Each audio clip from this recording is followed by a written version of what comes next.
પ્રશ્ન કર્યા અને એ 6 પ્રશ્નના ઉત્તરમાં શ્રી સુત મહારાજે નૈમિષારણ્યમાં ભગવાનની મંગલમયી કથા સંભળાવી.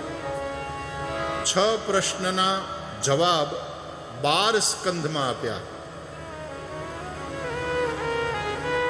6 ગુણવાળા છે ભગવાન, અને એટલા માટે ભગવાનને જાણવા માટે 6 પ્રશ્ન.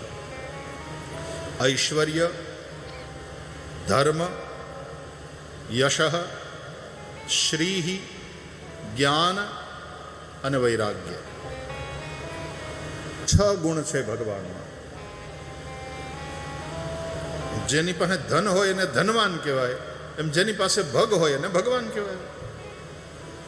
તો આ 6 ભગ જેની અંદર છે તે ભગવાન.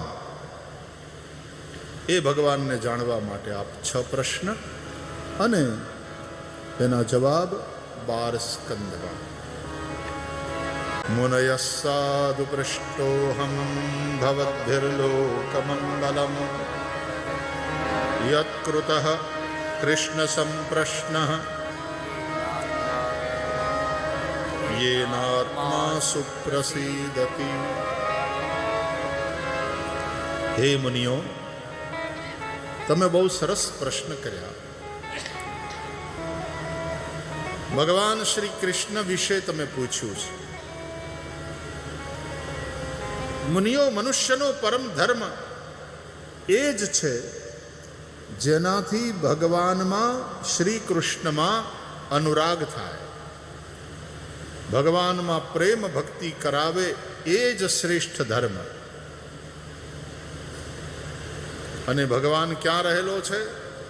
પ્રાણી માત્રના હૃદયમાં, અંદર બહાર સર્વત્ર. અને તેથી બહાર આ પૂરી કાયનાત માટે આપણને પ્રેમ હોય, પ્રાણી માત્ર પ્રત્યે પ્રેમ હોય. આવો પ્રેમ કરાવે એ જ મનુષ્યનો શ્રેષ્ઠ ધર્મ. તમે વિચાર કરો, જે સનાતન ધર્મમાં આ સંસ્કાર આપ્યા ત્યાં આતંકવાદની વાત જ ક્યાં આવે? આ અધ્યાત્મવાદની કથા છે. સનાતની કોઈ દી આતંકવાદી ન બને, સવાલ જ નથી. અમારો ધર્મ અમને શીખવાડતો નથી. અમારા પુસ્તકો, આ ગ્રંથો, ધર્મ ગ્રંથો જેને માટે અમને આટલો પ્રેમ છે, એ અમને પ્રાણી માત્ર પ્રત્યે પ્રેમ કરતા શીખવાડે છે. મને કોઈ પૂછે કે ભાગવતના સાર રૂપે તમારે કંઈ કેવું હોય તો શું કહો? તો હું કહું, ભાગવત 3 જ વસ્તુ શીખવાડે છે. મનુષ્યોનો પ્રેમ, મનુષ્યોનું વર્તન, મનુષ્યો સાથે કેવી રીતનું હોવું જોઈએ. How to behave with your fellow human beings. આ પહેલો સંદેશ. બીજું, મનુષ્યો સિવાયની જે જીવ સૃષ્ટિ છે, કીટક હોય, પશુ હોય, પંખી હોય, આ બધાની સાથે કેવી રીતે રહેવું જોઈએ, આ ભાગવત શીખવાડે.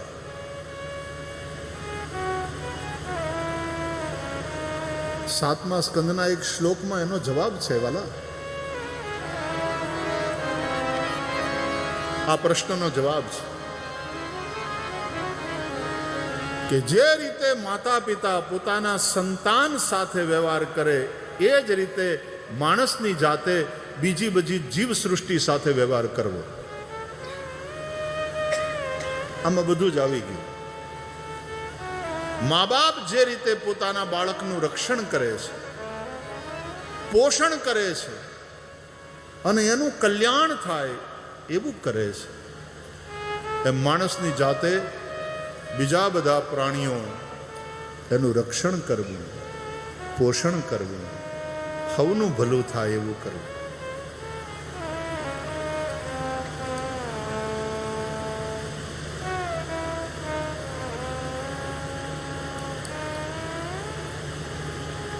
મચ્છર બહુ હતા, તો એક જણો આમ મચ્છર મારતો હતો.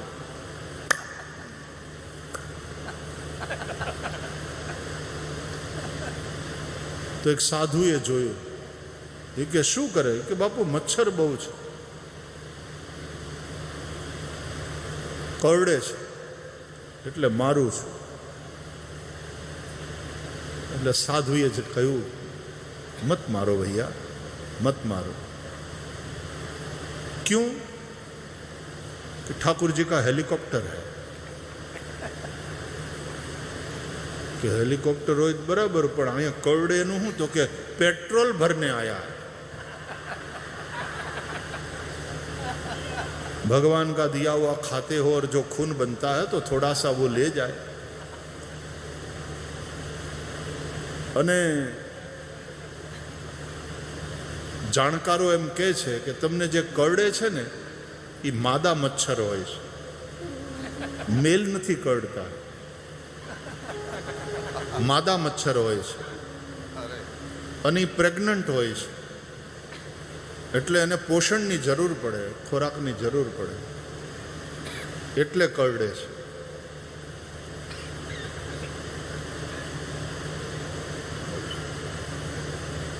હા, હવે શું કરવાનું લ્યો વિચાર. બહુ એવું થાય તો ઓલું લગાડી લ્યો ટ્યુબ. બીજું હું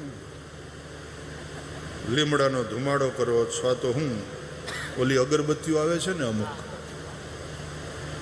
ભગાવો.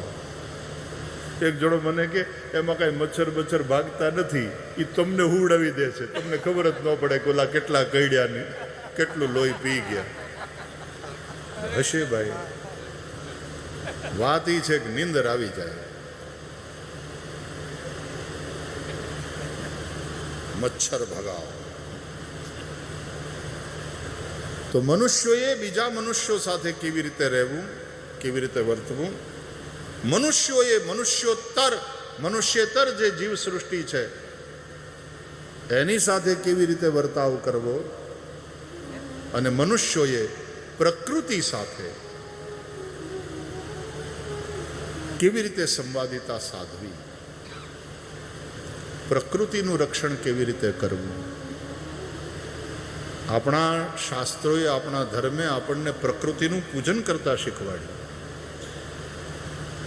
આપણે છોડની પૂજા કરનારા, આપણે તુલસીને સાધારણ છોડ માનતા નથી, આપણે પીપળાને સાધારણ વૃક્ષ માનતા નથી. પીપળો કાપતા આપણે ડરીએ નહીં, ભગવાનનું રૂપ છે. અશ્વત્થ સર્વ વૃક્ષાણામ, ભગવાન કહે છે બધા વૃક્ષોમાં અશ્વત્થ પીપળો એ મારું રૂપ છે, કપાય નહીં. આપણે નદીઓની પૂજા કરનારા, આપણે પર્વતોની પૂજા કરીએ, આપણે શ્રી ગિરિરાજની પૂજા કરીએ, આપણે ગિરનારી પરિક્રમા લગાવીએ, આપણે કામતગીરીની ચિત્રકૂટમાં પરિક્રમા લગાવીએ, આપણે સમુદ્રને સર્વ તીર્થ રૂપ માનીએ, એની પૂજા કરીએ. આપણે ધરતીને માતા માનીએ, આપણે સૂર્યને દેવ કહીએ, આપણે ચંદ્રમાને દેવ કહીએ. આપણે બીજના દર્શન કરીને ધન્ય થઈએ. બીજ માવડી, ચૂલે તાવડી, બે ગોધા એક ગાવડી, આવી રીતે પ્રાર્થના કરીએ. વાયુ દેવ, અગ્નિ દેવ, જળ તો કે વરુણ દેવ, આ બધામાં આપણે દેવને જોઈ અને એની પૂજા કરનારા. આ યજ્ઞ છે એ શું છે? પ્રકૃતિના આ બધા જ તત્વોને જેનાથી આપણું જીવન ચાલે છે દેવ ગણી અને એના નિમિત્તે એને આહુતિ આપવાની. સૂર્યાય સ્વાહા, ચંદ્રમસે સ્વાહા, બુધાય સ્વાહા, વરુણાય સ્વાહા, વાયવે સ્વાહા, અગ્નયે સ્વાહા, એદમ અગ્નયે એદન્ન મમ. આવું પાછા બોલતા જાય કે આજે હું આહુતિ આપું છું, આજે કંઈ પ્રદાન કરું છું, it belongs to them only. એ મારું નથી, આ બધું જ એની કૃપાથી મને મળેલું છે. અને તેથી જો હું એકલો ખાઈ જાઉં એને પાછું આપ્યા વગર તો હું કૃતજ્ઞ છું, હું નમક હરામ છું. મારે આ બધા દેવતાઓને થેન્ક યુ કહેવું જોઈએ. યજ્ઞ એ થેન્ક યુ કહેવાનો એક પ્રકાર છે. સહયજ્ઞ પ્રજા સૃષ્ટવા પુરોવાચ પ્રજાપતિ અનેન પ્રસવિષ્યધ્વમ એષવોસ્ત્વિષ્ટ કામ દુઃખ. ક્યાંનો શ્લોક છે આ?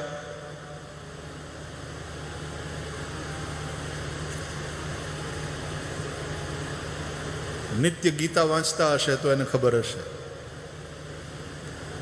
ભગવદ્ ગીતામાં ભગવાન કહે છે, સહયજ્ઞા પ્રજા સૃષ્ટવા પુરોવાચ પ્રજાપતિ અનેન પ્રસવિષ્યદ્વમ એષવોસ્ત્વિષ્ટ કામધુક દેવાન ભાવયતાનેન તે દેવા ભાવયંતુ વહ પરસ્પરમ ભાવયંતઃ શ્રેયઃ પરમવાપ્સ્યથ.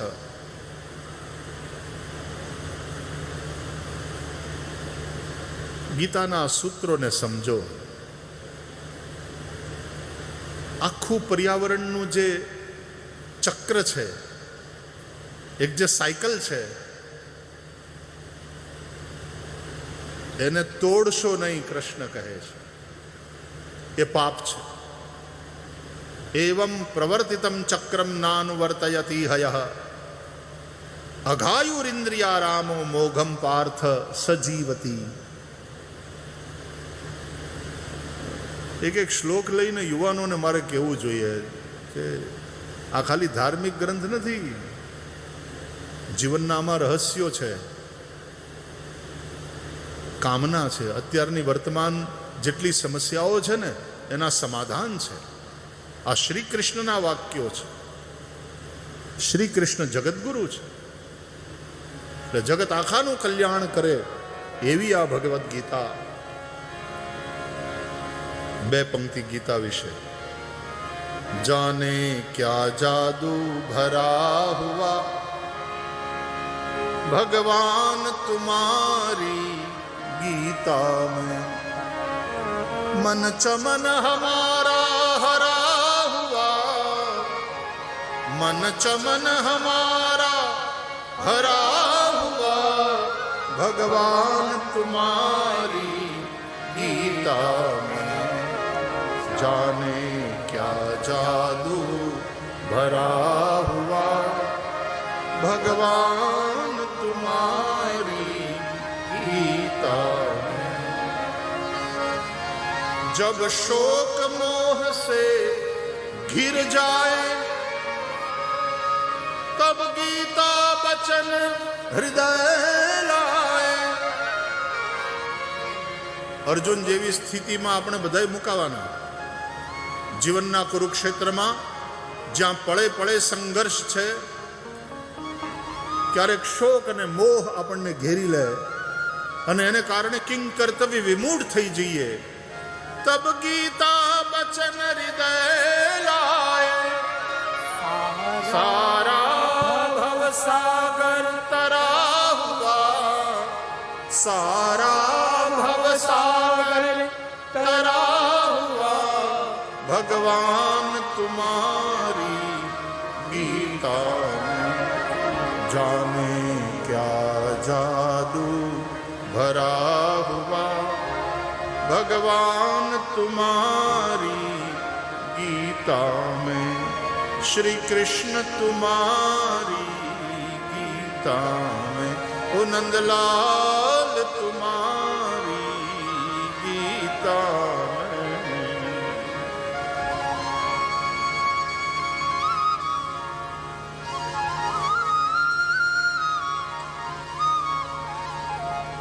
गीता संतों को प्यारी है, क्यों? श्रुति धर्म के अनुसारी है. गीता संतों को प्यारी है, श्रुति धर्म के अनुसारी है. युग युग का अनुभव जुड़ा हुआ, युग युग का अनुभव जुड़ा हुआ भगवान तुम्हारी गीता में. जाने क्या जादू भरा हुआ भगवान तुम्हारी गीता में. श्री कृष्ण तुम्हारी गीता. ભગવાન વેદવ્યાસથી લઈ આદ્ય શંકરાચાર્ય ભગવાનથી લઈ હેનરી થોરોથી લઈ અને અમેરિકન એક્ટર માર્ટિન શીન સુધી સૌ ગીતાને પ્રેમ કરતા હોય તો એની પછવાડે કાંઈક કારણ છે. ગીતા વૈશ્વિક ગ્રંથ છે. આખી ભગવદ્ ગીતા તમે ધ્યાનથી વાંચી જાઓ, એક પણ જગ્યાએ શ્રી કૃષ્ણ ઉવાચ એવું લખ્યું હોય તો કહેજો. શ્રી ભગવાન ઉવાચ. આ દેવકી નંદન નથી બોલતા, એની અંદરની ભગવત્તા બોલે છે. અને ભગવાન તો હવનો એક જ છે. એના નામ જુદા જુદા ભલે હોય, એક જ છે. એકમ બ્રહ્મ દ્વિતીયમ નાસ્તિ.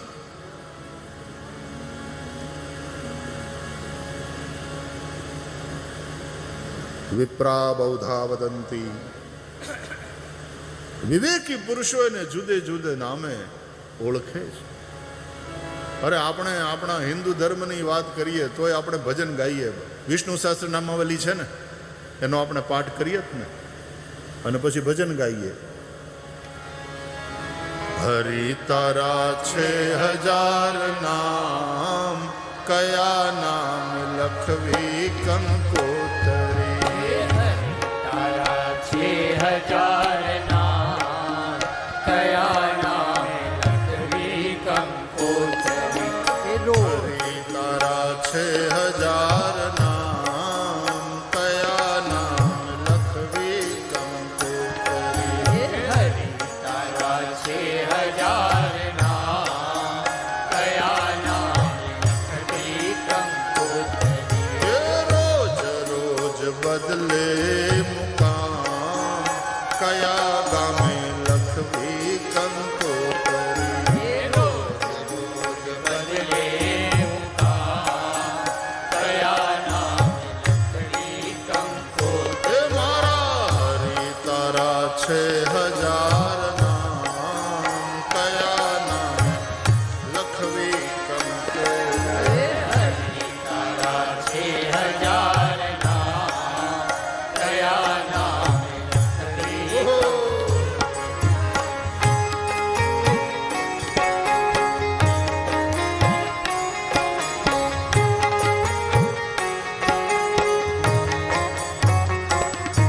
હે મથુરામાં મોહન તું ગોકુળ ગોવાળિયો. મથુરામાં મોહન તું ગોકુળ ગોવાળ. હે વાલા મથુરામાં મોહન તું ગોકુળ ગોવાળિયો. મથુરામાં મોહન તું ગોકુળ ગોવાળ. અને દ્વારકામાં રાય રણ છોડ, કયા નામ લખવી કંકોતરી.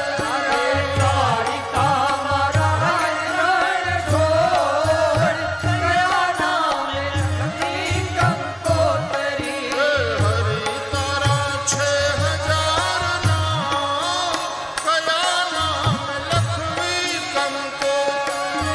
હરિ તારા છે હજાર નામ, કયા નામ લખવી કંકોતરી.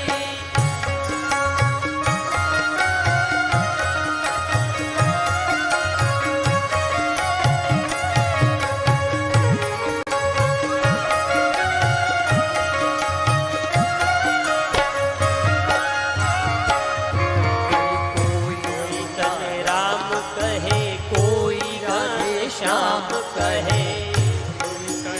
राम कहे, कोई राधे श्याम कहे.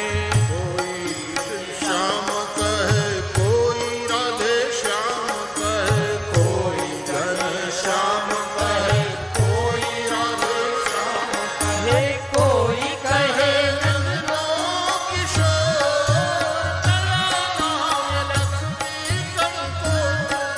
हे कोई कहे नंदनो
રોજ રોજ ભજે મુકા કયા નામે લખલી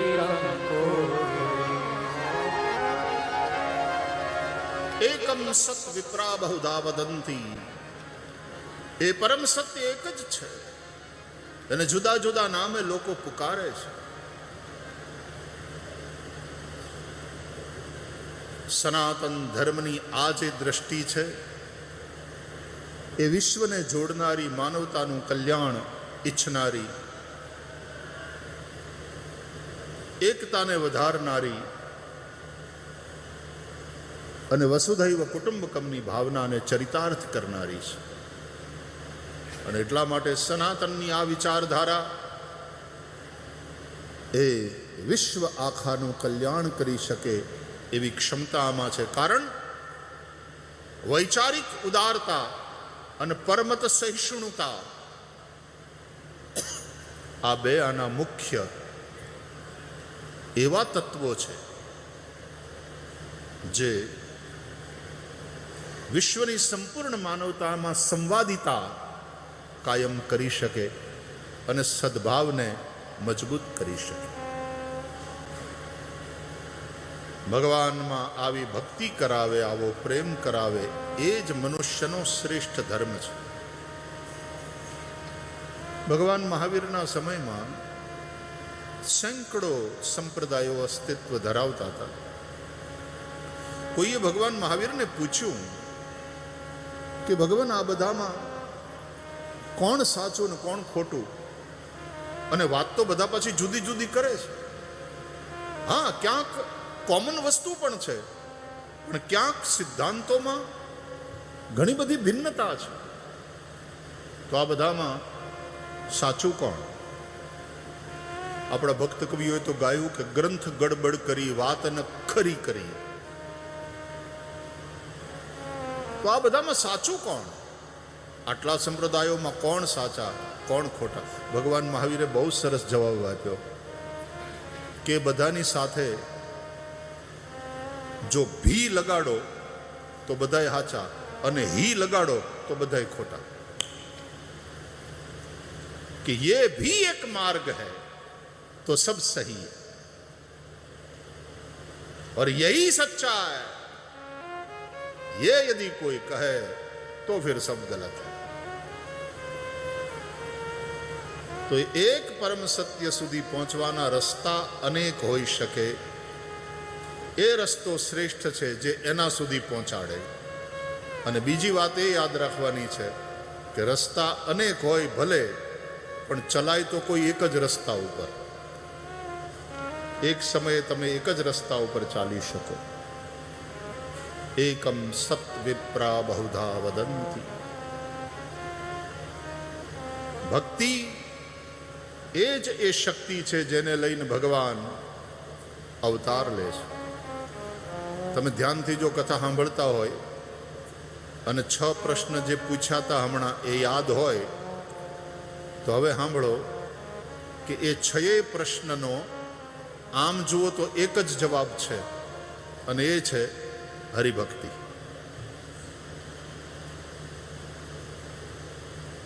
શાસ્ત્રોનો સાર શું છે? આ પહેલો પ્રશ્ન.